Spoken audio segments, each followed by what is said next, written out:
ఈ ఎన్టీఆర్ ట్రస్ట్ హైదరాబాద్ లో ముందల అక్కడ ప్రారంభం జరిగింది. ఇప్పుడు ఇక్కడ విజయవాడలో మేము ఇది ముందుకు తీసుకెళ్తున్నాం. ఎన్టీఆర్ ట్రస్ట్, ఈ ట్రస్ట్ బిల్డింగ్ లో office plus blood bank plus thalassemia centre పిల్లలకి మీకు గుర్తు చేస్తున్నాము.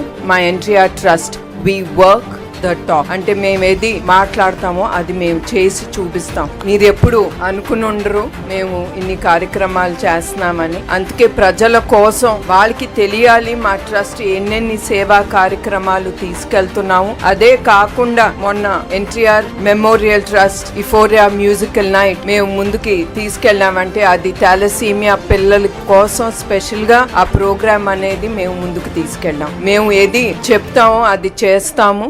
అట్లానే మేమేది ప్రజలకి మేము హామీ ఇచ్చాము. బ్లడ్ బ్యాంక్ కానీ థాలసీమియా సెంటర్స్ కానీ మేము ఓపెన్ చేస్తాము. అట్లానే ఇక్కడ విజయవాడలో ఎన్టీఆర్ ట్రస్ట్ బిల్డింగ్ లో మేము blood bank plus thalassemia centre పిల్లల కోసం వాళ్ళ కోసం మేము ముందుకు తీసుకెళ్తున్నాం. ఎన్టీఆర్ ట్రస్ట్ బిల్డింగ్ అనేది నెక్స్ట్ ఫిబ్రవరి 2026 లో ఫిబ్రవరిలో మేము ఇది ఇనాగ్రేషన్ చేస్తాము తప్పకుండా.